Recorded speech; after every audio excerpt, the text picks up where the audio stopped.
and then we made those line up with our budget. But what has failed to happen in years past is some open dialogue like this to make sure that our priorities and goals that we're trying to plan for the city match what the city really wants. And so I know that based upon some feedback that I've received just today with people that, hey, we're coming there because you guys are going to try to push a revenue measure, sales tax measure, add us and everything. Again, reiterating what the vice mayor said, that is not the case. We've got to take a look at this from the start to make sure that what we've set as our top priorities and goals for public safety and infrastructure and things of that nature match what the city wants. Then we walk through the process and figure out what it's going to cost. We get down to the end, a revenue measure is one way to pay for it, but that's not the only way to take care of it. So I want to make sure that everyone understands, forget about a sales tax revenue measure at this point. That is way too premature to even be having that discussion. This is to make sure that we have the priorities of the city right, that we're putting our resources right, and then we have to figure out together how we pay for it in the end. So again, thank you guys for all being here. I hope you guys speak honestly and openly. This needs to be an open communication. If we're not doing something right as a city, then let us know. Let us know that we shouldn't be in the business of A, but we should be doing more of business B. That's really what this is all about. So thank you again for being here.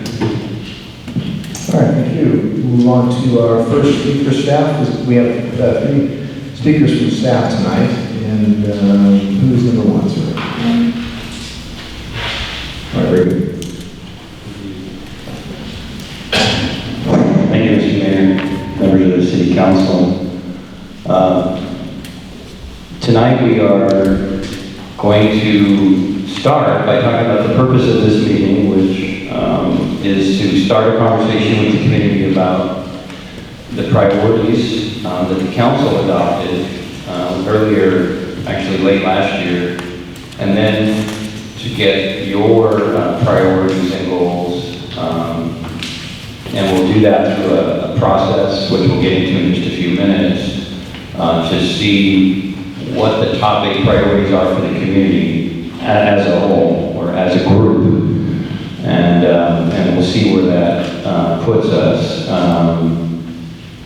I never mentioned the revenue measure in the Appeal Democrat article, so I'm sorry that it appeared that way. I was very careful not to mention that when I spoke to the press. Nevertheless, it appeared in the article. Fake news. So, because the purpose of this meeting, as I explained to the newspaper, was to begin the conversation to do 2 things. First, what are the adopted goals of the City Council? In other words, what is the Council's top 8 priorities, which ultimately get into the budget process? And then to see how that compares to the community's top 8 priorities.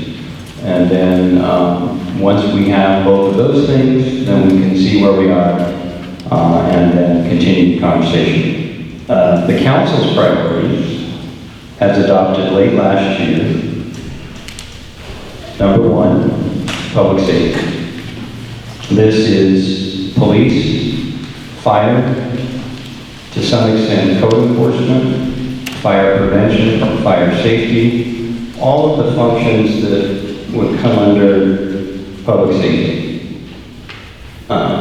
Even to some extent, safe roads, traffic signals, street lights, all of the things that are part of public safety. So number 1 priority. Number 2, fiscal stability. Certainly to ensure ongoing expenditures are supported by ongoing revenues. Develop a plan to manage impact of the pension costs. Evaluate and enhance relationships with allied agencies. Manage and stabilize and justify water and wastewater rates. Explore opportunities to expand and diversify citywide revenue sources. The next one is organizational culture. Foster a culture of customer service, transparency, and accountability.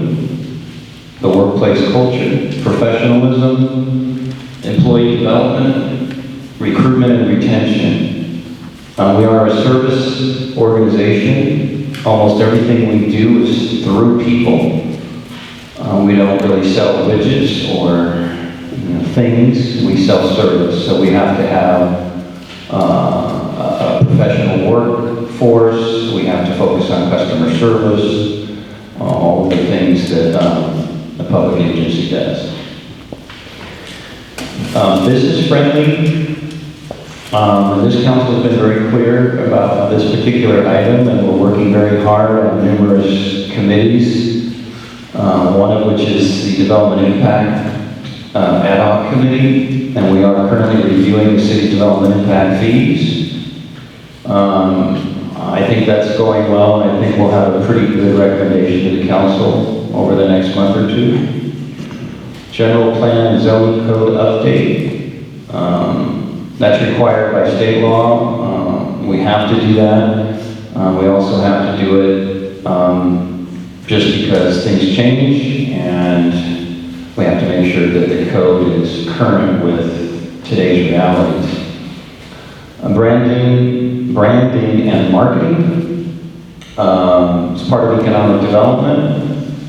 And then process improvement and development. And that last one has a lot to do with efficiencies, making sure that we are doing things the most efficient way that we can. Process improvements help us to do that, whether it's software or just changing the way we do something to make it more efficient and ultimately better for the customer. The next one is to enhance partnerships, strengthen and develop partnerships within our region, which would be, of course, Sutter County, Live Oak, Yuba County, Marysville, the Water Agency, all of the other public agencies, and even some private agencies and companies. Workforce development, community engagement, which is part of what we're doing tonight. The next one is sort of encompasses everything, which is quality of life. Clean and safe neighborhoods, parks and recreations, and arts, public outreach, in other words, getting information to you about what's happening in the city and things to do, special events, places to go. Also letting you know what the city council is doing in terms of the agendas, all of that so that you're tuned into what is happening. And this also sort of folds into all the other ones. Public safety's in there. Having fun, parks and recreation is important. So all of that is part of quality of life. The next one is infrastructure. This is a big one because the single greatest asset that the city owns is actually the city streets by total dollar value. So the streets and everything that goes with it, which are the curbs and the gutters, the signs, the markings, the street lights, the stop signs, stop lights, all of that infrastructure is a huge investment for the city and has to be maintained. The physical infrastructure is planned, funded, and maintained for environment, commercial, recreational areas within costs and resources. Of course, the fixing and maintaining the streets themselves is the single biggest cost, probably. And that's a complicated funding source for that. Some of it is what you pay as a state excise tax on gasoline, and also a federal excise tax on gasoline. Almost none of it comes from the general fund, so this is a challenging area to get the streets fixed. And infrastructure includes everything, all the buildings we own, all of the things that we own, vehicles, of course the streets and all of that infrastructure, everything.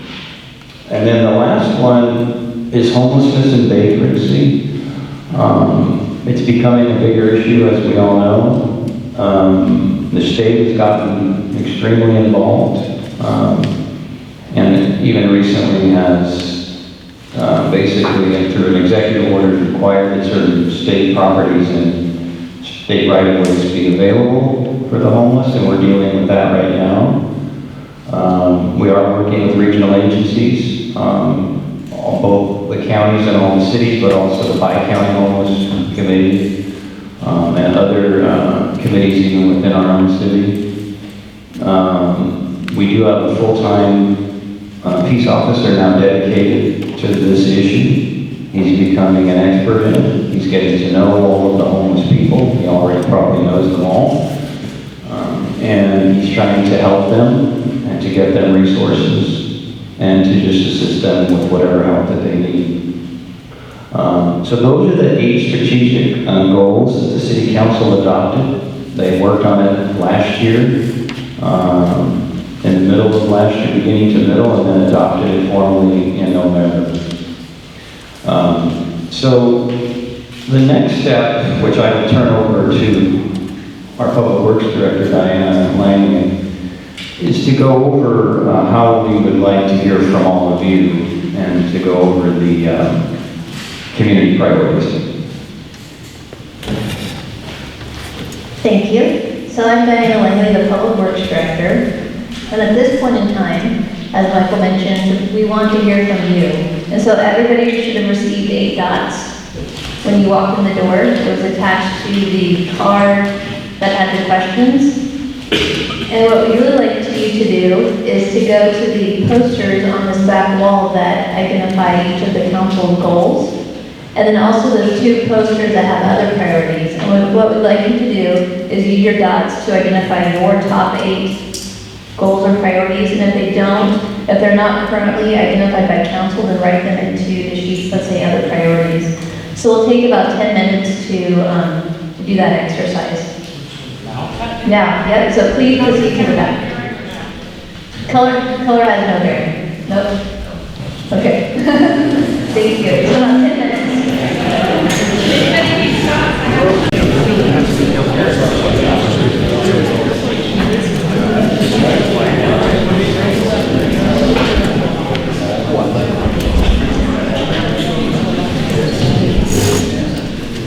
Okay, well, thank you for participating. I'm just going to spend just a couple minutes to highlight the ones that appear to have the most dots.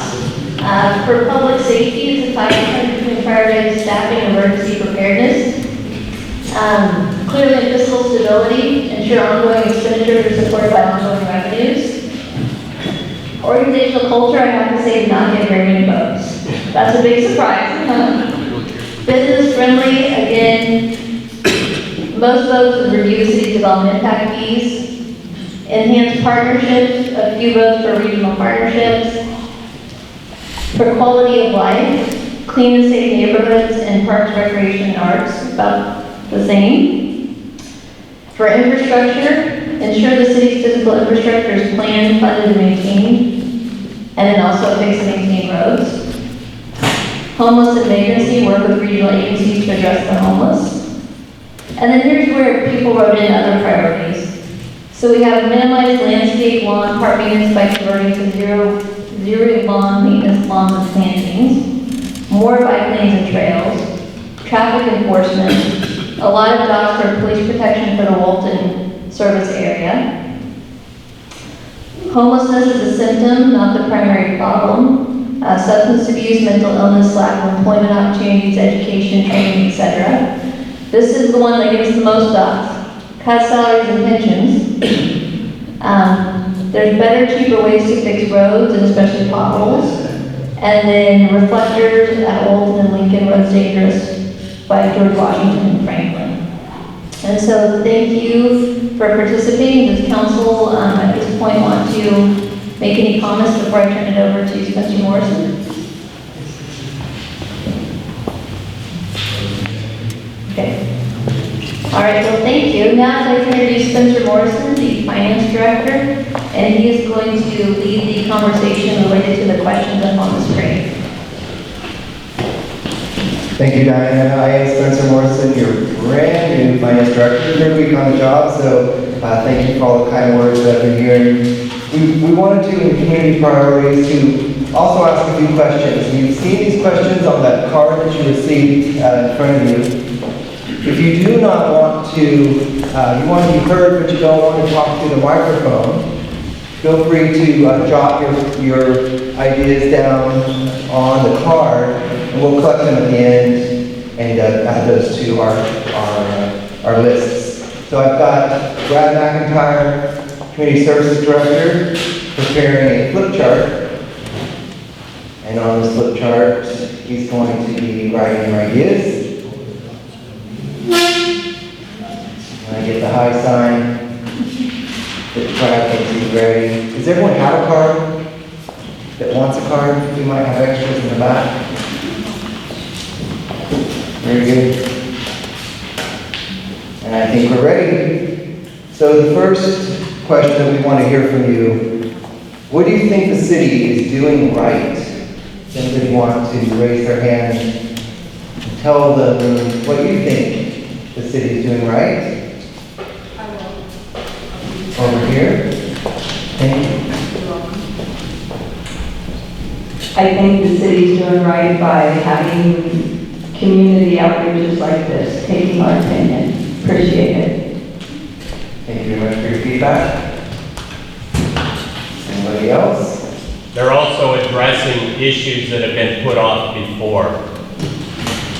Do you have that addressing issues that have been put off before? Thank you. Must be more ideas. I think our current council is trying to really look at fiscal responsibility, and I appreciate the fact that we've got some good people in there that are looking at these things so that we can start to reduce the amount of expenditures in the city. Well, we'll say thank you. Thank you, Brad. Good. Okay. Emily? We need to address what it costs for people to be able to build in this community. It is too expensive because the people here do not make that kind of income to make those payments on $500,000.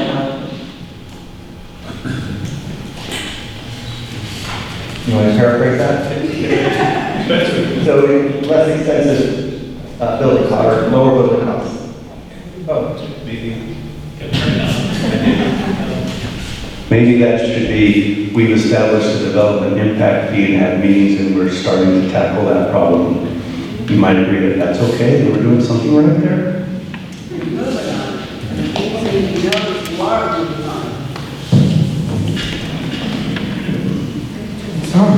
It's on. Were you speaking of affordable housing or just less expensive homes? I just wanted I heard affordable housing. Is that what you're thinking, or able to afford a house? Is that this? What I'm talking about is that most people here do not make the wages that government makes. They can't afford to have a house of their own. That's what I'm talking about. A lot of our farm workers don't make it. And if you look at the income, I'm retired government, so okay, I understand. The government employees make a lot more money than the people out here that are doing the farm work and labor. But there are other people that make it. We've got to get business established and people here that can survive. Got it? Thank you, Elaine.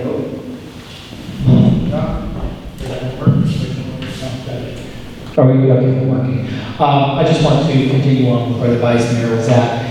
The exact issue you're talking about has already started through the Development Impact Fee subcommittee.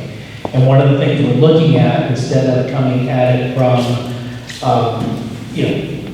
houses are going to cost $500,000 no matter what, is we've already started having a discussion, what's the median income?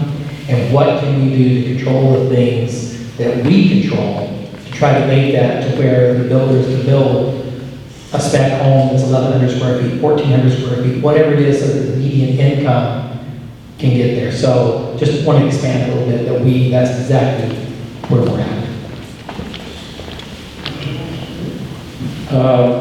The new bridge project is wonderful. I think that the landscaping that goes along with that has been done very well. And I feel like that we have to continue with goals that make our citizens proud of living here. If the place isn't somewhat beautiful and only has run-down streets and sidewalks, or it doesn't have a beautiful downtown or whatever, then we can't be proud of it and we won't go forward positively.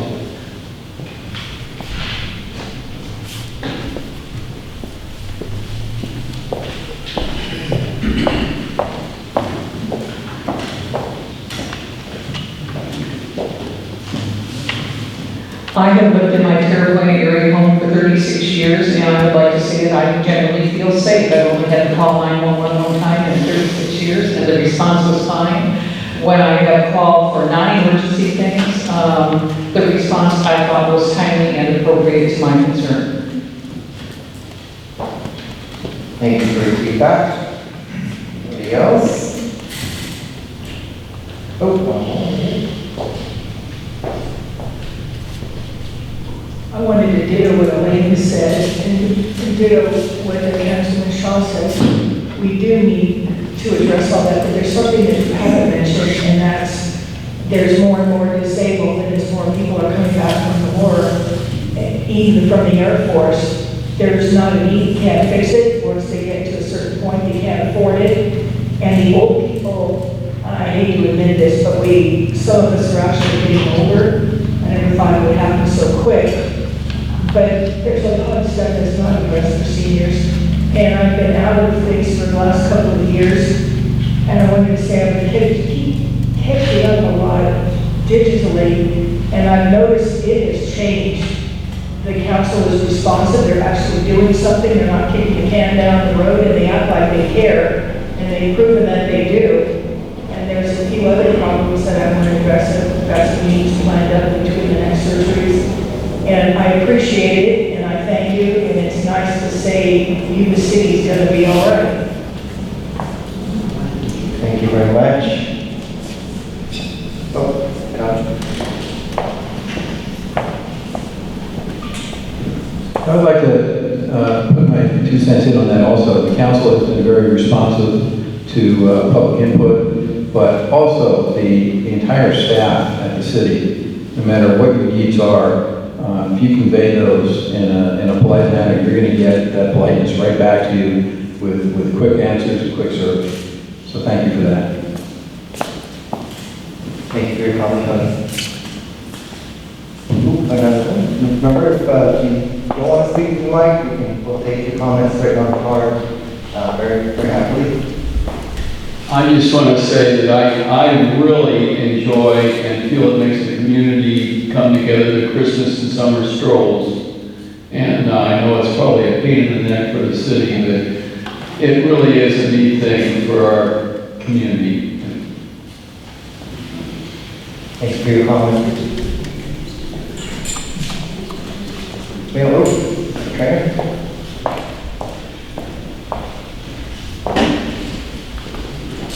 The notice was heavier than this year. I would like to thank everybody for showing up here tonight. We're doing things, but I wouldn't have been here if I hadn't read about it in the field Democrat.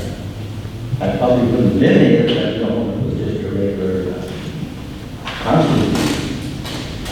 But I think the public were aware of these meetings. There's probably get people showing up to your council meetings. They probably show a little bit more if you address them properly. The one thing I would like to think you do, and I think you've done a wonderful job at this point, the issue of a 3-minute response that the public are allowed to make, but not a response back from the council. I think that should change. That's what you wanted, that's what you think we do well? I think the question is, what do we do right? You asked me to get up to speak for 3 minutes, and I would like you to give me 3 minutes to answer your question. Thank you.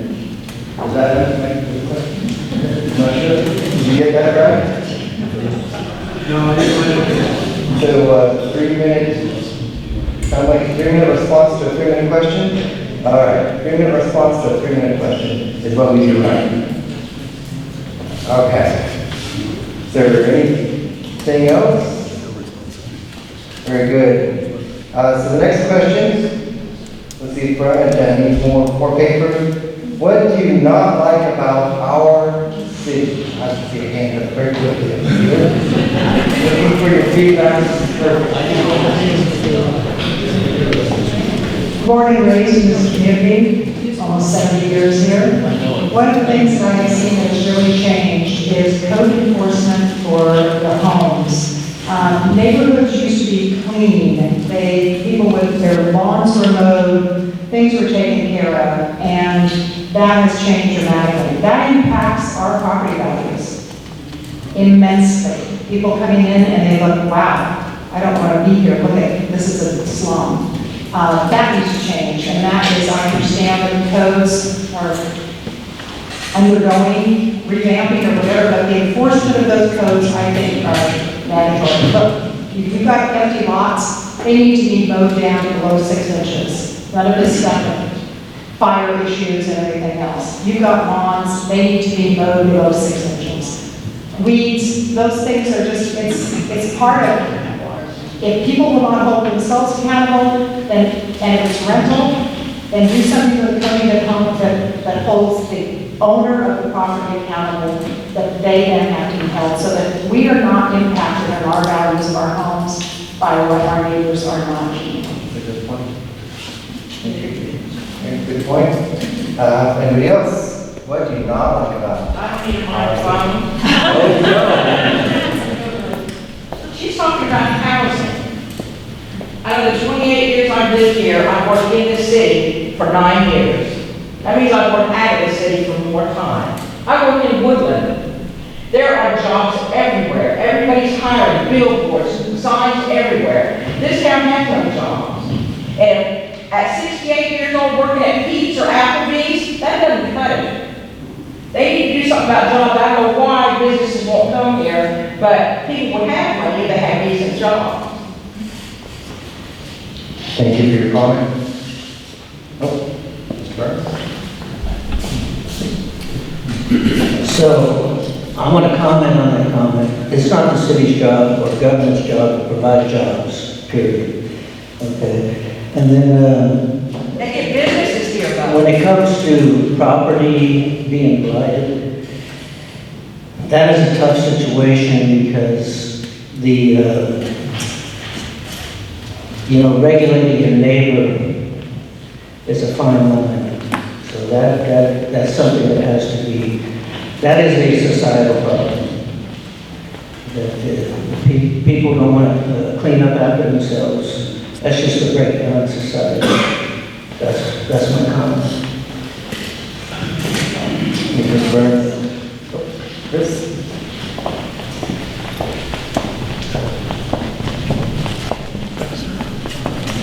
First, I'll say thank you for doing this. Second, we are live into the city and more, so more people are getting to see this. What I don't like about the city right now is we got plenty of restaurants. So we need to get really pushing hard on some economic development here, working with the new EDC to bring in real business that we need. If you look at this community, we don't have electronics, we don't have sporting goods. Don't say, well, we got a big five. Yeah, that's about like walking into a convenience store. There's so much crap in there, you can't even walk. So we need some real businesses. Now, me personally, I have spoken with Trader Joe's, Old Navy, Sportsman's Warehouse. Actually, Sportsman's Warehouse told me just the other day, I talked to the president of the country who does, he's the whole country, he does it for the whole country, he does all the real estate and all that stuff. He actually told me, he goes, I know Yuba City, it's on our radar. He goes, we're not going to come in and build a brand new building because retail right now, it's not feasible for them to come in and build new buildings. So they're going to be looking for a space that may become available. A good one, in my opinion, would be 850 Gray Avenue, but we won't go there. But either way, I think, just like the lady said a few minutes ago, we need businesses here that, that are going to help this, basically the entire community prosper. Because we know we're going to draw people with the right businesses here from Colusa, Southern Butte County, maybe even Western Placer or whatever, Nevada County. We might even pull some from northern Sacramento County. So I think we have a lot of potential here. We have the space, and I think we need to come up with a way to do, how do I put it? I don't even know. We know we don't have a lot of enough spaces available right now in the city for businesses to build. But that's just it. We've got to find, like I said, electronics and sporting goods. We have a very large youth sports population here, and we don't have anything to support it. I have to, if the kids want anything, they have to go to Roseville or Sacramento to get it. Would you rather those tax dollars stay here? That's a good point. I know I would. Thank you, sir. Sure, Chris, what was that business you said? I know it's, it wants to come in, infill, Sportsman's Warehouse. And for the question of why businesses won't come here, it's our demographics. Trader Joe's specifically said the expendable income numbers in this community are not big enough. Now, they're not saying just Yuba City or just Sutter County. They're looking at us as a region. So we need to pull in Yuba County, Marysville, and get them involved in that process to start having businesses see us as a region, not as a one city or one county, to maybe get them to understand, hey, we've got the population numbers. Now we just got to figure out how to get those numbers up where they see the median income will actually support their business. Thank you very much for your comment. What I don't like about the city is driving on the roads. I drive home on Walton every single night, and I'll tell you what, my Jeep needs new shocks, okay? South Walton is just nothing but bumps and grinds and holes all over the place. Now, I know it's expensive to fix roads, but, the state hooked us with a 75-cent gas tax. And I think the city needs to be going after the state specifically and getting that money to come and fix our roads. Okay, Tony, thank you. Okay.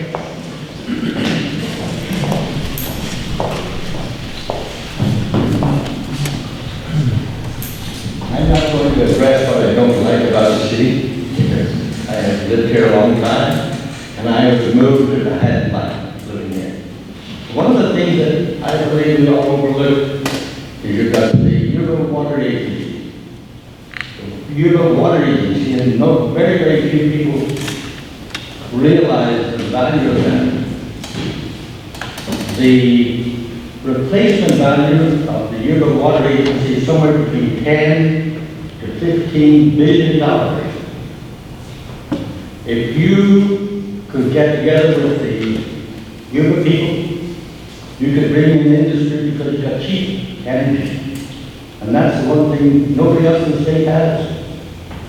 The amount of energy that comes off the water agency would furnish a city of around 1.1 million people. You are right now, when you take a look at your PG&E bill that you just got last month, you're all probably shaking, figuring out what this month again. But the water agency is getting somewhere around, they're selling their electricity, they're somewhere around 2.7 to 5.9 cents a kilowatt. If you go home and take a look at the PG&E bill, you'll probably find you're paying as high as 30 cents a kilowatt or higher.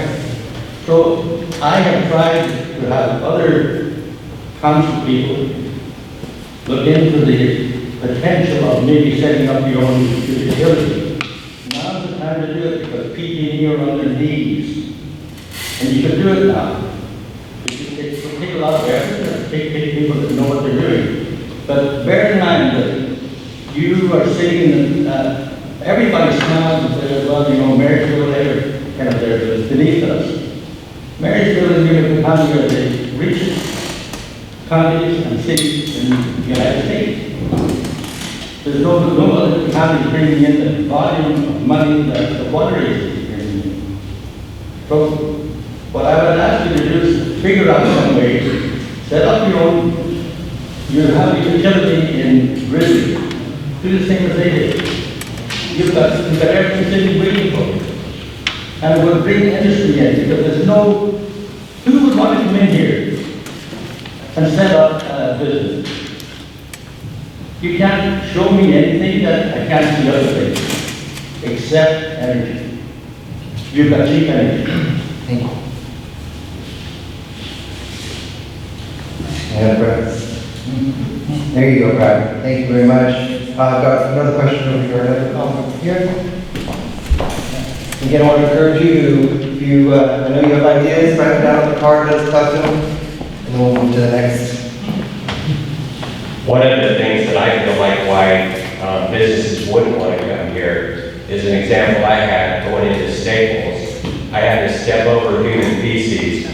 So I go in and tell the manager of Staples, and he goes, oh yeah, we'll get it again, happens all the time. Other employers have said that they can't let their people go in and out of the back door of the business because they get harassed by the homeless. So it's multifaceted. The problems that are going to get businesses here. It's not just snap our fingers and the businesses are going to be here. Who would want to come here with that kind of stuff? And I kind of feel one of the biggest things I don't like about Yuba City right now is I feel like it's dying. We moved up here in '91. It was thriving. It was growing. It was, you saw Marysville on the other side of the river appeared to be kind of deteriorating, going down, and Yuba City was thriving. We loved it. But now we see the tables have turned.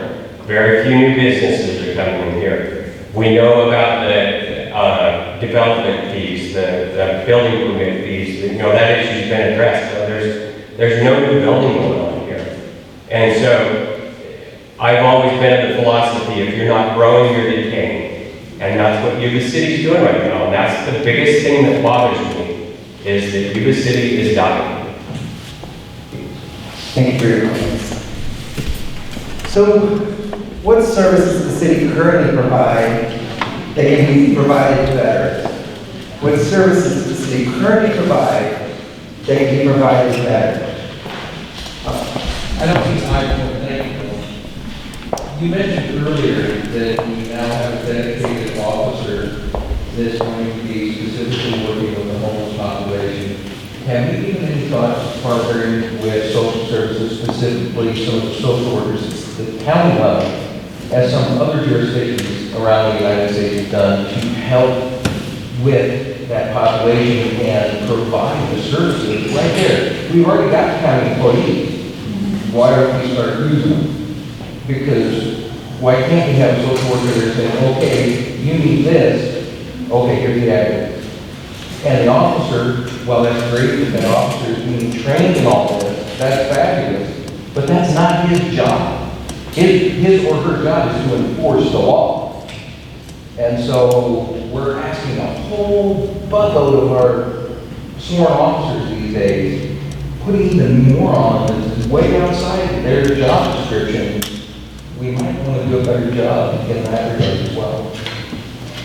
I think your comments are right on. Exactly what you said is what is happening. And I think one of the challenges that our community, all of us, the majority of us, are not aware of some of the back-end work that's being done. Most recently, in the last 4 years, the Bi-County, in the Bi-County effort with the homelessness, there's leadership that is being done on this effort. And exactly what you're describing is what's happening. Now, most recently, they have had some street outreach groups with the social workers, with mental health, with law enforcement, with connections to Adventists, having a street nurse. All those efforts are being done within the county and the city.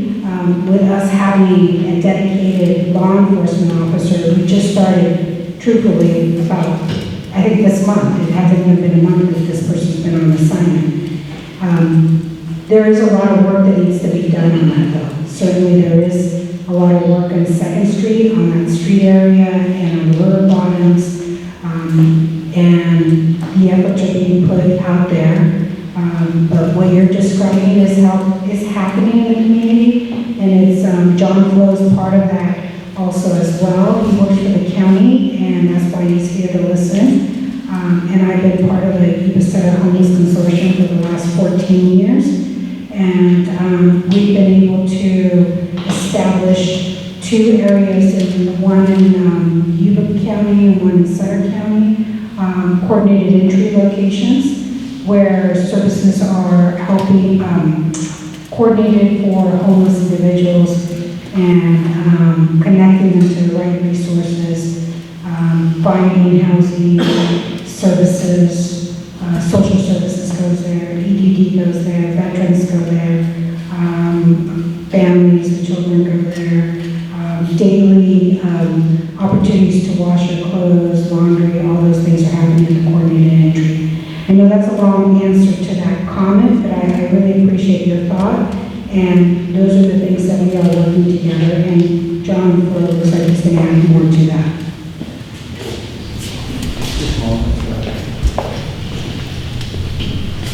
I just want to say it's a pleasure to work with the Chief's staff, Lieutenant Green specifically, and very professional staff, and wonderful people to work with. Whenever we find out about a particular area that needs to be addressed, we go out there together and we respond.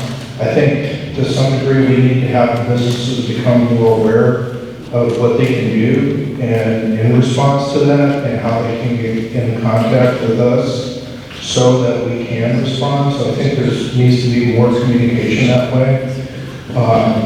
We are currently working with the Bi-County group and we developed what we call our teams. We're going out and doing homeless outreach, which we have just now started this past couple of months ago, getting that going. We have opened up the Better Shelter, which we have currently, I believe, 22 people housed there. And since September, we permanently housed 9 people. So we found permanent placement for them. And working with them, as you mentioned, there are people with behavioral health issues, substance use issues, and so on. I've been down to the river box myself many times with law enforcement and talking with them about our ordinances that we're working on and coming up and letting them know about the services that are available to them and so on. And the tough thing is looking at people who are in really dire straits. It's this wonderful person here to talk about veterans and people with disabilities. Our average age for our homeless house program is 82 because they can't afford, with their Social Security, they can't afford the rent. So homelessness is a very complicated issue. And there's no real simple answer to it. And what I do love about our community is our community is a very giving community. Our community, that's why I stayed here. I'm originally from South Dakota. I retired out of the Air Force Base, did 24 years there, and decided to stay here because I love this community. And this community is a very giving community. Our churches, our nonprofits, all of our people, our electeds, people that are in government, everybody really works well together. We communicate well together. But I think we need to really shore up being able to communicate with businesses on what's going on and the community as to what's going on in terms of the Bi-County group and all the different things that we're working on. The Bi-County group for homelessness has only been in existence for at least since 2017, maybe. Just feels like a couple of years. I don't want to say that, I can't put a definite date on it, but anyway. So that's what we're doing. And I'd be happy to share my contact information if anybody's interested in finding out more what we're doing. Pardon me, could you introduce himself and what agency he's with? Sure, my name is John Flo, and I work for Sutter County Public Health. I'm a program manager, and I've been working with Grace for a long time with continuum care with homeless. Thank you. Yuba. Thank you for your comments, John. Thank you for your service.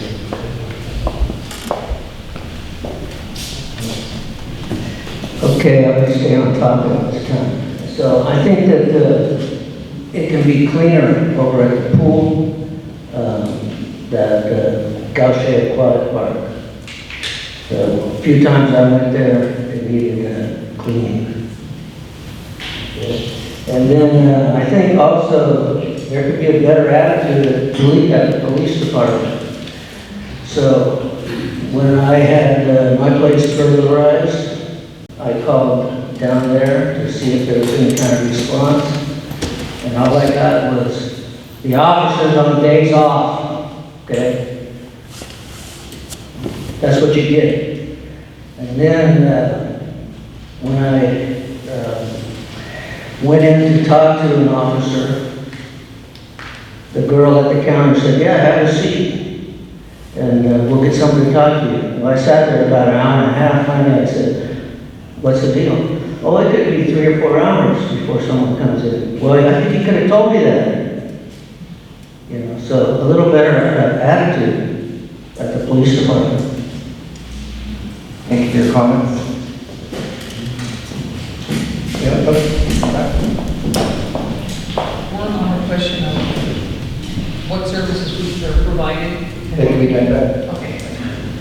I just wanted to encourage the city to continue to collaborate with other jurisdictions and other agencies. While I'm a resident of the city, I enjoy the services of the library and the amenities offered by the museum, which are county agencies, so I want a collaborative relationship to exist there.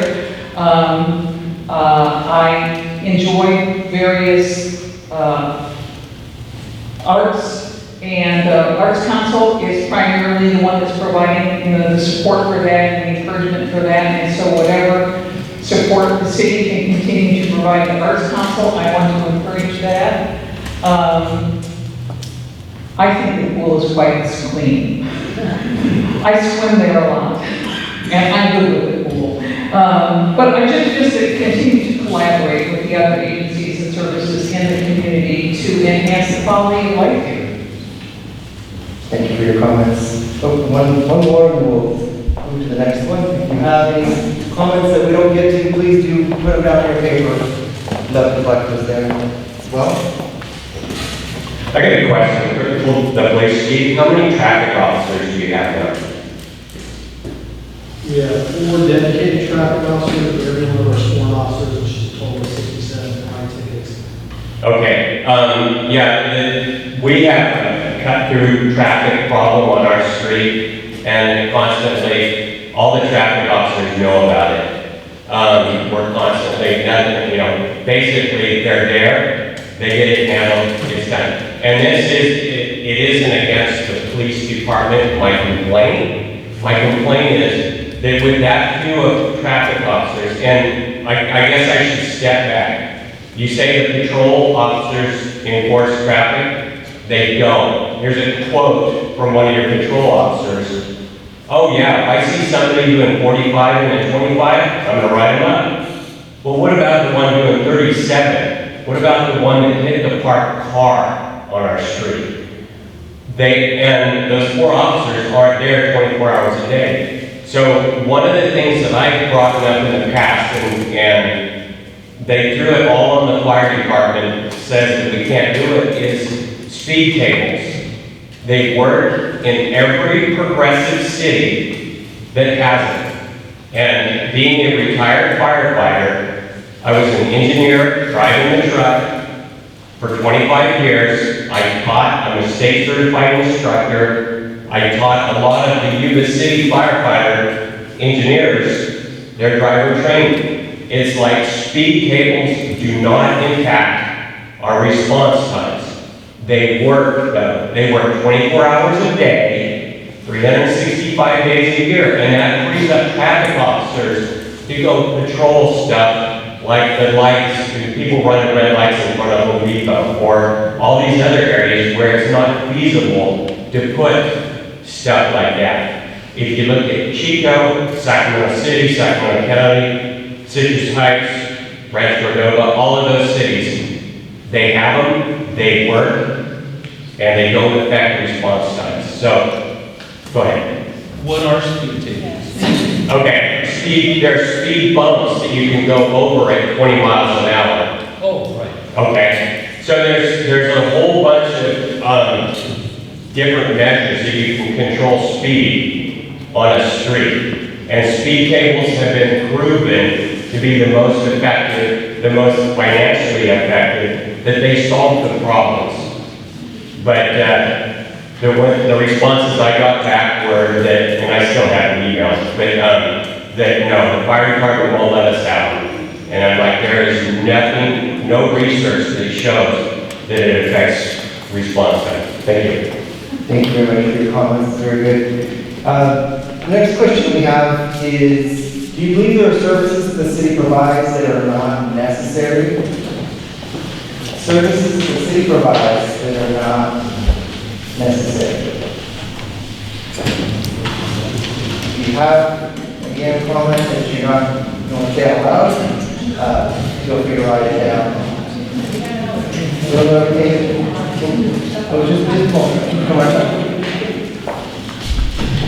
I guess it's more of a question. I'd like to know, how often does the city do an audit of services provided and the effectiveness and actually, viability of those services and staffing for services that may or may not be actually utilized, but they're just people filling in positions, which I know happens.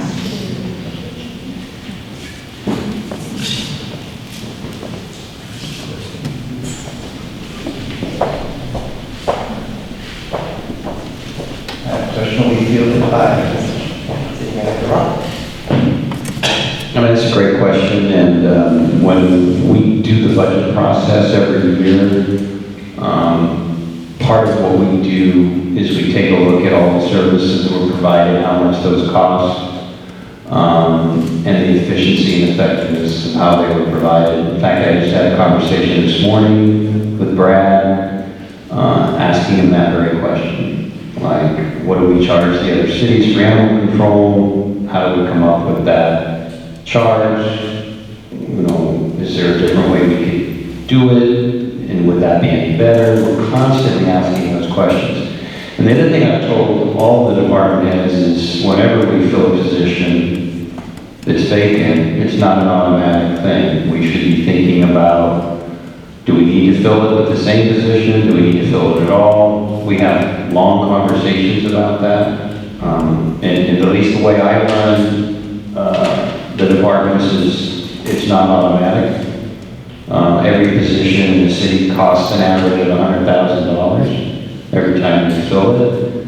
So it's a very big decision and has a major impact on the budget. So thank you for the question. It's an excellent question. And it also was one of the things when we talked about one of the priorities of the city, that was one of the effectiveness and efficiency, that was one of the things that the council also said was very important. And so we're very aware of that every time. We do this on a weekly and monthly basis. We talk about what we're charging for services. We review that at least once every year to see if those charges for those services are equaling what it costs to provide those services, whether it's Parks and Rec or whether it's animal services, whatever that service may be. So yes, that's something that is extremely important. Thank you, Michael. If you aren't 100% sure of the services that the city provides, the city's budget is online, and yes, it's about a 340-page document, but it is bookmarked. And you're able to go through the bookmarks and you can go to the specific departments. And there's a pretty good summary of what the services that department provides. And I invite you all to go to yubacity.net. The finance page and the budgets and reports, and you can see the last several budgets as well. Mr. Burns. So I have one here that was sent to me by my wife yesterday, actually. It says, the city of Yuba City is now accepting applications for recreation coordinators. Okay, then it goes on, says, do you or someone whom you know has a strong commitment to providing excellent service to the public, positive attitude? Anyway, that's a position I think we could probably get away with not having a recreation coordinator. I mean, in light of the debt that you're in. I mean, I say put that money to pay off your debt. Thank you for your comments. Anybody else have comments on this one? You can move.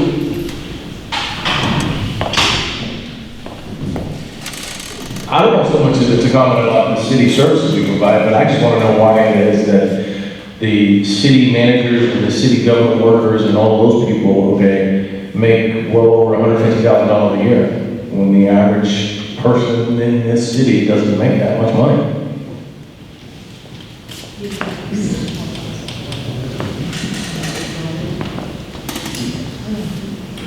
Boy, that showed everybody. I like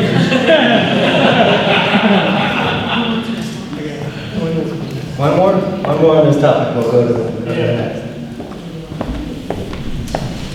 Hello again. So as most of you guys up there know, I spent over a decade in government service. And I can tell you right now, I'm pretty confident I could probably walk into the city or the county and can probably show you a lot of typical government workers who take 8 hours to do a 1-hour job. I've worked with a lot of those people, I know what they look like, and that's something where I think every department really needs to be looked at hard, because when I left Yuba County, it took 6 people to take over my job. I was the only one doing it. When I had my stroke and had to retire from Yolo County, it took 8 people to take over my job. They moved my job to an entire other department under the CAO, and there's still 7 people doing my job. And I'm not that great. I mean, I'm just some guy. So now I can tell you now, there's probably a lot more people. I mean, there's some really good people in the city, don't get me wrong. There's some really good people in the county and all that kind of stuff. But I can guarantee you, you've got a lot of, I think what we'll call trimming the fat, dead weight, whatever. People who are just sitting around, biding their time so they can retire and get paid for the rest of their life. So I think doing some, and not going out and getting some super expensive consultant to do it. I think it can be done in terms of a small group run by you 5 that can go in there and go, do we really need this many people? Because I can guarantee you there's a lot of departments in there that really don't need that many people. If we need that many people, we need them in fire and police. Just speak off to it. Stay behind me, huh? Okay, thank you for your comments. What services facilities are not provided by the city that should be? Services and facilities. Oh, did you have a comment? Yeah. Councilman. I think, I have been, well, I'm not working for government any longer, so having been a public servant for the majority of my career, and in the last year, really getting to know the services of the city, the people that work for the city, and that work for all of us, because there are folks that are here tonight truly work for all of us. And good and bad, we hear comments where, there's opportunities to trim the fat and reduce people's livable salaries, or et cetera, comments. I have to say that I truly believe that the people that I have more day in and day out interaction with our executive team, or law enforcement, or code enforcement, a lot of those folks, at least, and I know that they're not just pretending to work when I walk in or around them, but I hope that you take the opportunity to really see how hard a lot of these folks work for us. And many of them work long hours over the weekends, take time away from their own families. And I respect that highly from folks in our city staff who do that for us, for our community. And oftentimes the kudos are given to law enforcement and fire because they're immediately responding to crises or issues. But the folks that are, when you turn in your water bill, they work just as hard. The people that clean our offices and our buildings, they take pride in doing the work that they do for us, for the city. And so I would just ask for you, if you haven't had that opportunity to consider the opportunity to go see some of the work firsthand, and you would hopefully see what I get to see. And I respect our city employees and our executive team, and for me, it's been an honor to represent you and the people that work for us in the city, as much as I get to see day in and day out. Thank you for your comment, Councilwoman Espinola. You have a comment over here? I'd like to know that when the Walton, Lincoln area got annexed into the city, why the city does not do the policing. They have a contract with the county, and the county comes out. And from what I understand from an article in the paper years ago, the rules for the county and the rules for the city are completely different. And there's a kid around the corner, and for 3+ years, I've been calling, and the county has been very responsive, very nice. He plays his music, he has his bands, and all this stuff. 3+ years it's been going on, and now the only way for me to stop is go to court, which I'm going to do, and I'm going to go to court every single time from now on. But I'd like to know why the city is not doing this policing. They did, because they promised better policing. Well, we were told we would get that. So you'd like to see the police department, you can see the police department patrol the Walton annexation. From what I understand, if this kid, every time I called on him, if the city had control, they would fine him. And if you hit somebody in the pocketbook, it's going to stop. All the county does is go out there and smack his hands. So now I have to go to court to stop it. But that's what I'm going to do because I've had it. He has no respect for anybody else. We hear your concern, thank you.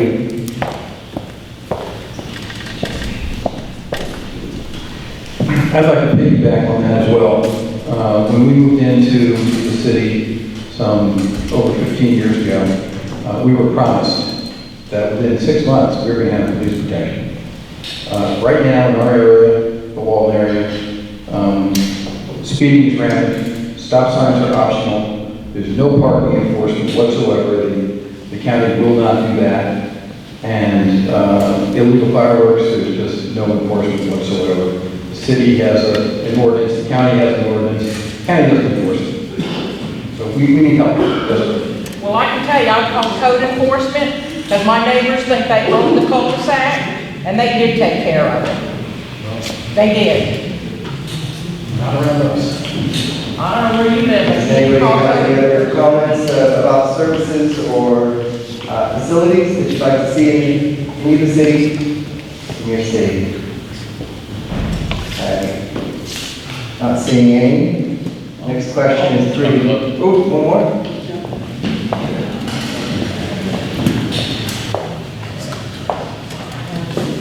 There's a whole bunch of us in here that are bike riders, and I would like to really encourage, I understand they're doing bike trail planning and things like this coming up, that I think it would be wonderful to have a lot more. It would be a safety thing for the kids.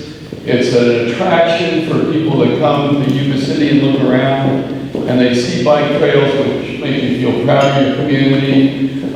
Just lately, and I think Brad was involved in this, putting in new bike trail markers, or lane markers with the big signs of the bicycles. Is pretty fantastic when you drive through, and it makes you aware that they're, share the road with the bicyclists. So I really encourage that. I think it's one of the reasons Davis and Woodland and Roseville and all those places attract people to live there, because it's not just parks, it's getting between the parks. And right now, there's no good way really to ride through downtown from the, let's say the Walmart side of town and stay on the bike trail. So anyway, and by the way, I feel a lot of negative vibrations in here. Grace, thank you, because I used to hear a lot of things about the high school and different things about what's going on. There's a lot of people that put a lot of work into working around here, And I've lived a lot of places, and I am really happy living in Yuba City, and it's a great place to live. Thank you very much, we appreciate your comments. So if we go to the last question, pretty open-ended question, so we'd probably like to hear more about what bugs you about your city. I've got hands shut up right away. So what bugs you about your city? What bugs me the most is that when I moved into the Walton area, we were not annexed into the city. They annexed into the city and they said, hey, you know, this will be a good thing for you guys. You don't have to worry about, you know, police and you know, your water rates and all that kind of stuff going up. Then all of a sudden there came this big pipeline that needed to go down Lincoln Road. $20 million project. Oh, it's only going to increase your water rates by $20 a month, okay? We fought that, we got signatures, we did all kinds of things, and they still went ahead with it, and of course, you know, it didn't end up being $40 a month.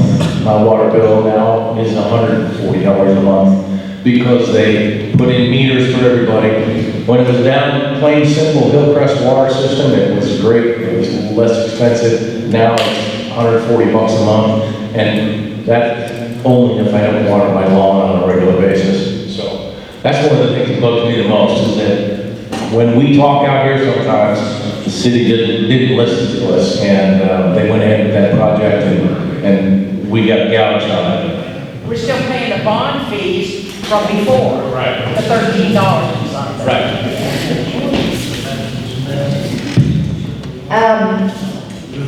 I'm sick and tired of the homeless in this area, and it, along with government, being the only thing that I can see that's flourishing. You know, it bugs me that I can't go down to the Feather River because it's not safe. It bugs me that that beautiful paved levee that was designed and put in for contributing members of the taxpaying society to utilize. And I don't think that whoever thought about that ever intended for it to be the homeless highway. Did you know that? That's what they call it. That whole stretch. That bugs me. It bugs me that we have our greatest resource in Yuba City is the Feather River, and we don't have any type of city. We could have a river walk. There are so many things that we could do. We have a little airport that's right there. People could come in. I don't understand it. I've been here for 50 years.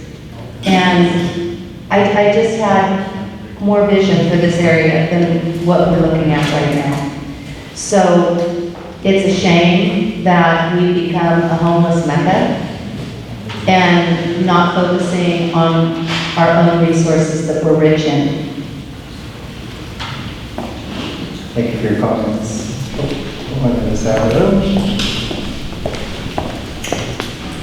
This one too is one you can feel free to ride on your car and have to cut for the later. Hi, basically, how would I say this? My biggest bugging is most of the police officers and everything know where I live. There's one home close to me that's a drug home. It needs to be burned down, something. The cops are there all the time. I mean, we had code enforcement the other day, said he couldn't go over and check.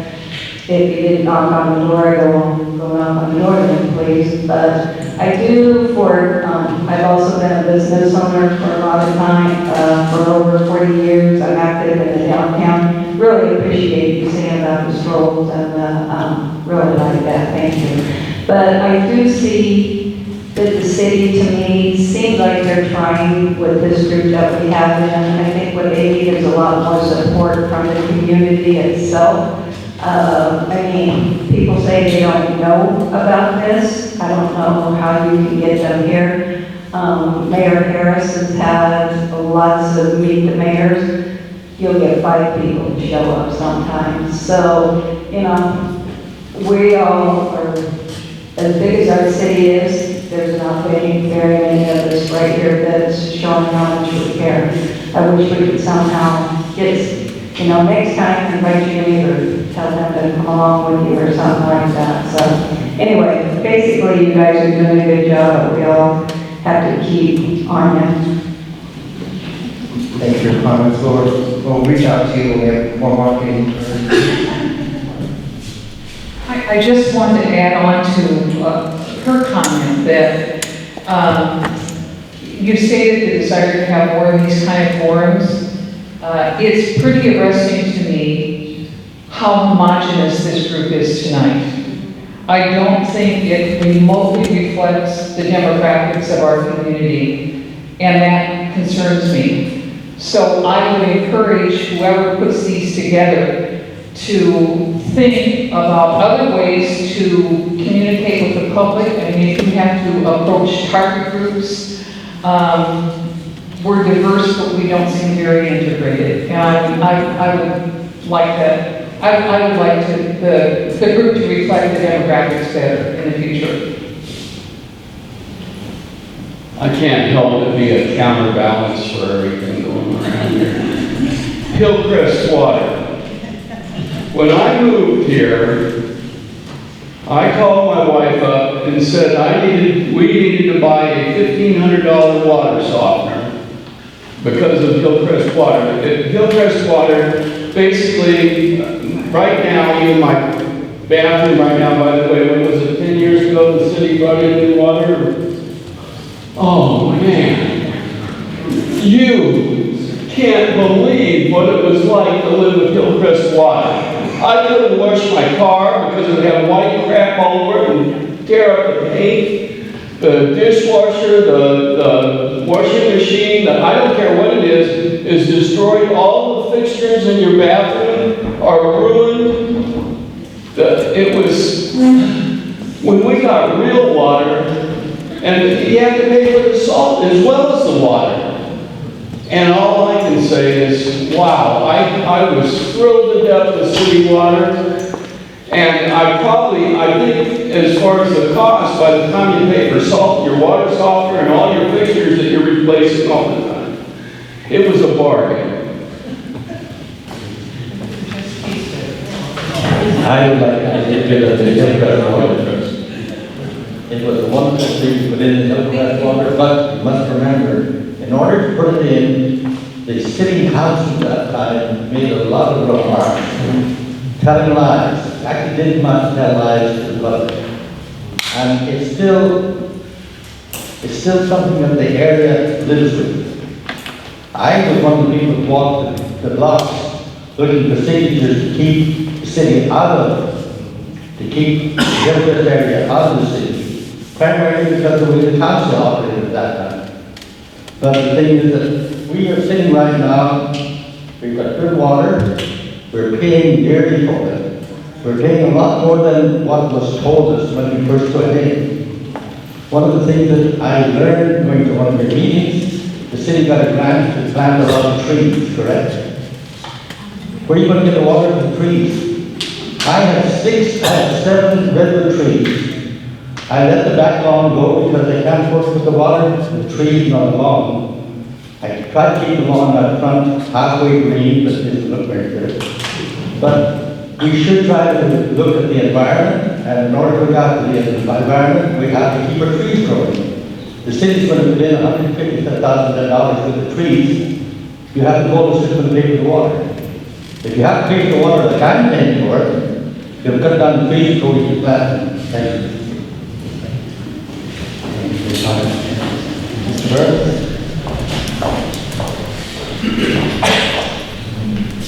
What bugs me, okay, homeless people walking out in front of you at night. I almost ran over one or two. And that bugs me. Higher taxes. I'm tired of paying more taxes and getting ripped off all the time. DMV fees, excruciating, okay? But what bugs me, one of the worst things that bugs me are the lies from government, okay? I happened to sit down and read my voter guide that was sent out in the mail this week, okay? And they are promoting a huge statewide school bond. And they're calling it Proposition 13. Even that is deceiving, right? Because we all know that Proposition 13 was good for the people, okay? So I don't think that's a mistake that they call it Proposition 13. They're trying to con the people. And then when we had the gas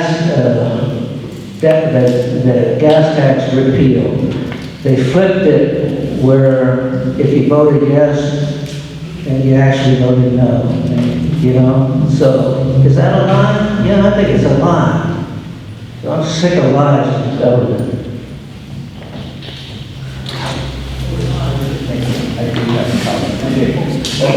About city, state, oh, city. Not so much bugging, it's just, we might need to find a different way of communicating these meetings as well as meetings with the mayor, open houses, because I just happen to see this on Facebook, because I follow the city council. I don't have a real good solution to that one, but maybe more media, maybe not necessarily the Deal Democrat, maybe you can get into some local radio, and we might get more of a response. Put it in the territorial dispatch. It was on AM 1600, I heard it, probably 4 o'clock today. Okay, one more comment on what bugs you, and then of course, like I said, you can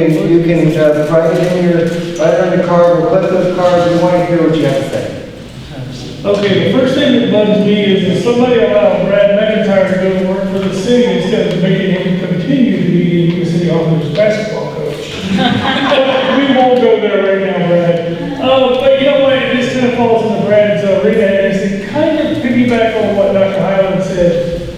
I agree that we do not have enough around here for bicycles. But the one thing that bugs me and how it was handled was the Charros.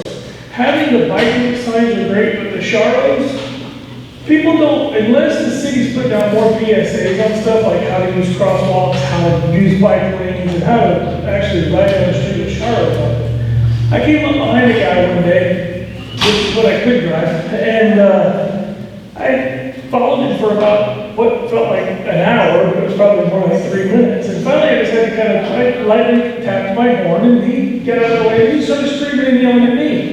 So I pulled over to get out and talk to him. I used to do the vehicle code stuff with Yuba County for pedestrians and bicycles, so I happen to know a little bit. And the guy's like, no, you gotta wait on me. I'm supposed to ride on top of these things. No, you're not. This is telling you that this is a safer route for bicycles. You still need to go all the way to the right. I still need to give you your 3-foot berth, blah, blah, blah, blah.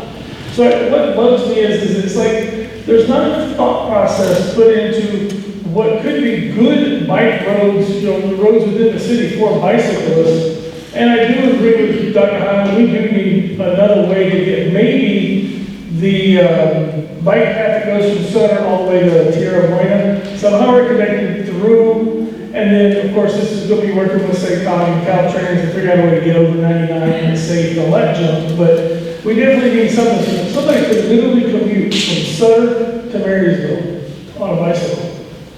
But I do think the big thing that bugs me is the Charros, because nobody knows how to use this stuff. If we're not putting out PSAs, nobody knows how to do it.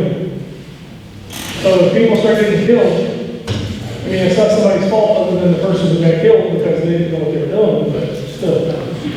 Thank you. I have to comment on that a little bit for Chris. Yes. You know, when I worked as a commander of the CHP down in Wright County, and that's a high bicycle area. Yeah. People are insane. They take mountain roads, the narrow mountain roads, and they ride their bikes, and you have to have a requisite $1,000 uniform on when you ride a bike apparently down there. And they are very bullish over the 3-foot law, right? And they will slow traffic down on purpose, so it creates issues. But having been down there and seeing the value of community on bicycles and the recreational opportunities and everything, and then coming up here, And as I'm a board member of SACOG as well. And I've talked about it publicly a couple times, kind of a pet project, one thing we have, but I've worked towards is exactly what you just said, Chris, is enhance that path from there to Acacia and High Drive, hopefully eventually all the way into that right at our water tower in the middle of town, at Bridge and Plumas. We have some right-of-way issues with the railroad and contamination on the property, and how do we get under, over, or otherwise safely around 99 and 20? But those are questions that we're prepared to ask and develop a plan for. Also working with Mayor Sunny over Marysville, who was just appointed vice chair of SACOG. He's interested, and we're going to have some discussions to see about the possibility of integrating that railroad trestle there next to our new bridge as a bike path or walking path to and hopefully eventually extend the path all the way from Acacia and all the way through town, through Marysville and out to Sycamore Ranch, so that river access as well. So that's kind of a huge vision. It's going to be a multi-year plan, but we have some things in place to start addressing that. So it's great because it's going to be a good selling point because we have out here in rural Sutter, residential area, rural area where I live, but you can link it all the way through the town so people can ride their bike from home to work. And if you think about the right of way as well, you go right through our new San Brandon Park and things like that, and so amenities and shopping as well. So it's going to be a really good thing. I'm not really sure how we're going to do it, where we're going to get the money, but the desire is there. So it's going to be nice. I think it was great. There was two things that you brought up that I wanted to make sure I talked about. I spoke with the staff and the engineers when we were doing the Fifth Street Bridge project. The cost to try and use the train trestle, it was just way too expensive compared to just using the pedestrian crossing that already be a part of the bridge. But I think it would be great if we could do that, but then that would tie into Liz's homeless highway, I think. And then the other thing somebody brought up to me was the safety along the bike path. Well, guess what? Yuba City Police, Sutter County, they both have requirements for physical fitness with their officers. So if you need to have your bike lane or bike path patrolled in certain areas, then you put your officers on bicycles. It works everywhere else. Put them on bicycles. They get the physical fitness and they can do the job. At the same time, a lot of them might actually enjoy it.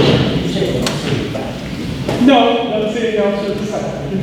The expense on the trestle probably due to contamination issues, also some safety modifications. So, yeah. But the same thing with going over or under 99 and 20, extremely expensive. We can figure out something to do with that. But if we integrate that into the plan, even if it's, we're shooting for the stars, we have something in place we can modify later. It's the first step. But it's pretty exciting. We can do that. And I agree about bicycle patrol too. We can get some things for the officers. I had bicycle patrol. I was a supervisor on Lake Tahoe, and I had a whole fleet of them working for me on the Golden Gate Bridge. And it's a wonderful tool. It's great PR. It keeps our people safe and in shape. And it's cheap compared to vehicles. So it's all around a good thing in the right place. So thank you. I bet you will. They do have bikes right now. They do have. So thank you, Chris. Yes, sir. Thank you. Thank you, Chris. That really is our agenda for tonight, unless there's any other just general comments. We do have a public comment on the agenda for any member of the public to speak on any particular item that sort of is vaguely related to the overall agenda. So any... Did John Whiteman, forgive me, I don't know John, you're in here, is he? He already arrived, okay. Never mind. Sorry, John. A couple of things. One is a suggestion. Somebody brought up the idea of, a couple of people have talked about the homogeneous group here and getting the word out. Maybe you do this already, but if you could notify or go to or even schedule a talk at high schools. I know most of them aren't even old enough to vote, but getting young people interested, and certainly Yuba College, to just get the word out there that this is something like this is happening. And if they aren't able to come or have nothing to contribute, well, they don't have to have anything to contribute, just to be here and see what's going on, then they can, tell their folks about it possibly. The other thing I wanted to mention is, and I've spoken with a couple of people with the city, one tonight, Mr. Cardozo, but there is a proposal, and it's just a proposal at this point. I mean, an official, what's the word I want? Application has not yet even been made. However, there is a proposal for a gas station, a convenience store, and car wash all together at the southeast corner of Butte House Road and Bark Road. And I live in the neighborhood, and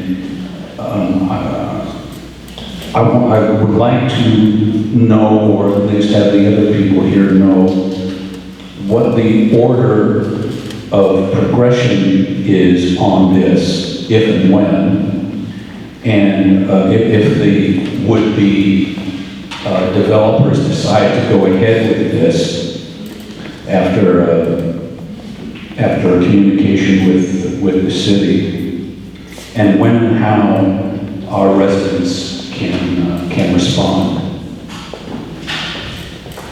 Yeah, sure. I'll have Ben Moody answer that question, but there is a process, and it's very public, and we'll make sure that everyone's informed about exactly how that works.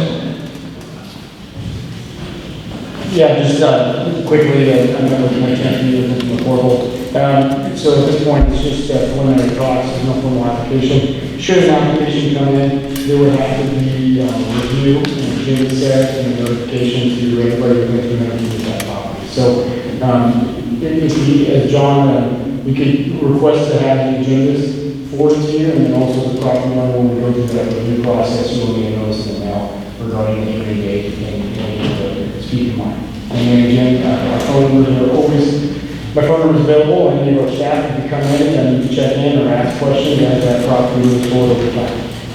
Now, that's the planning commission before it gets to the city council, right? Correct.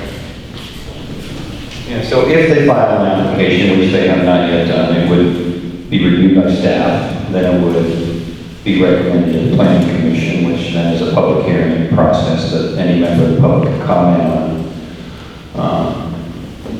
And again, they're looking at other properties as well. So that's not the only property they're looking at. So we'll see what happens and where that application goes. And again, they've not filed anything. So we have nothing to comment on, we have no comment, we have nothing to react to, other than just some conceptual proposal that they have. So we have some conceptual drawings, and that's about it. Any question? Please, Chief would like to make a comment. Just real quick, was the question was brought up about tickets and write-in tickets and stuff. So last year, for a city of 60,000, which is about what we patrol, not 68, we wrote 8,965 tickets. So that's 15% of the people in Yuba City are getting citations. So we're sending a message, whether they're getting it or not. We're going to continue to do it in the right manner, but that's significant amount. Do you still do the first ones free, where you can go to a class? I did it was in place a while ago. It's not the first one. What we do is we have what we call a neighborhood speed awareness program, where we have certain areas that have been addressed by accidents or by the community, and we'll build a certain radius. We're going to issue citations in that particular area. And so tickets that are written in that area for a certain period of time, and only one, correct, we'll get that if they come to a class, we'll get expunged from their record. Okay. Any other public comments? I just want to say thanks to you all for doing this. I know you guys are putting yourselves out there to do this. This is the first time I've ever seen a city council do this kind of thing, okay? And I think it's been really helpful for the community to come together to see this, to know that you're listening to us, and we appreciate that. And I want to thank you all for your service. Thank you for your comments. Any other public comments? Any comments from the city council? simply put, I just want to thank everybody for coming. We really appreciate that, and it's important when we say that we want to hear from you, we really do mean it. We hear you, that we could maybe do a better job getting the word out there. I hear we have some people found out through Facebook, the radio, and the Appeal Democrats, so we're hitting all the trifecta and then some. So we're happy to have you here. It would be nice if more people would actually come up. But we are here, we are making ourselves available. The meetings are out for one known time and place. You can contact us. We are always available by email. And you can get a hold of going to City Hall. We always want to talk to you, and we mean that. We want to hear from you. So let's see here. You want to go around? Anybody want to say anything up here? All right. Reiterating what the mayor said, just I'll keep it brief because it's 9 o'clock. Thank you guys for coming, because the last year this council has really embarked to get the community involved, because we actually work for you guys. And I think that got lost in translation over the years. But we actually work. I tell people every day, I've got over 68,000 losses, because we have to hear from you guys so we can make the right decisions. I'm very encouraged by what I heard tonight, and I appreciate you being honest, because a lot of the same things that I wrote down that you guys said, I got over 2 pages of notes here, are things that we've already talked about, but I wanted to go back to something that I care very much about. And I've heard it being talked about, someone earlier talked about Staples and trying to go in and there being a problem on the steps. That was you, correct? We just recently passed an ordinance, collaboratively, we did our, Sutter County's done theirs, Yuba County's done theirs, Marysville, to try to address a lot of the issues that we're having. And someone came and spoke, and in my opinion, and this is just my opinion, it sends the wrong message when they come speaking, like the homeless people, whether they're there for whatever circumstances, but they have more rights than the property owners and business owners of this city. And I just want to make it very, very clear, and Chief Landon, if I misspeak, please correct me on this, because I do not want to misspeak. But if you have an issue, whether it be with anyone doing anything on your private property that you don't agree with, like the defecation on the doorway of a business, please reach out and call our law enforcement officers. They will come out and help us take care of it. That's one reason we have that liaison for that, so it doesn't take those resources, because we are open for business. We have the right to conduct business, and stuff like that stops commerce. So I want to make sure we get that message out to our property owners and our business owners, is to make sure it's your private property and no one can take that away from you. And again, thank you guys for being here tonight. I want to thank you for coming. There's some familiar faces which we're always happy to see that come to our meetings, but there's a lot of folks that I haven't seen, and which is encouraging. And the comments about making sure that we hit all segments of our community and make the room a little more diverse are very well taken. And I can already talk to Councilwoman Espindola about some of the outreach efforts we can make to get a complete, or at least as much as we can, complete representation of the community. Your comments mean a lot. It is difficult sometimes up here when you have a lot of pride for the city. I'm a former city employee for 30 years. I love this place. I raised my family here. I'm here to try to make it better, better than to make it simple, leave it better than I got it. And that's not to say that it was a bad place where I got it. I just want to make it better. As a representative of those of you out there in the whole 69 or 68,000, every day and every way, I know that this council is trying to do that, and I appreciate the support. And someone in the back, and I apologize, made a comment about community involvement. This is community involvement. We need more of it, and we're going to try to get it. But we also have a responsibility, and we take it very seriously. Thank you again for coming. I completely agree with what you said, and I am a person that likes to collaborate and partner with people and really solve issues. And sometimes I think, people don't always agree with everything that you have to say and offer. But I think that when you bring in a variety of folks and diversity in the room, you will find that the majority of the community has much more common ground than the outliers. And that makes me really proud for the work that we do here. So I'm hoping that we can do at least 2 more of these community meetings in 2 other locations, perhaps at Richland Housing Area in the south, or as Vice Mayor said, maybe at the Temple, and really reach out to the entire community as much as we can. And I think that that's what makes us even a much more richer, better community, that I often get to hear the beauty of this community is the diversity of its people and the resources that we have. So I'm proud to serve you, and I will always serve you with dignity, proudness, and I will say things to you straightforward. So there's absolutely nothing to hide. I'll be very transparent in my conversations. And always reach out to me. I'm available to you whenever you need anything from me. Thank you. We're making it short this week. I want to thank all of you folks for being here. Thank you for all your comments, and then I hope that we get all your questions answered. Thank you very much. All right, thank you all for coming. We really do appreciate it. If you have a little card that you wrote on, please go ahead and turn it in. We really would like that information. And again, thank you for coming.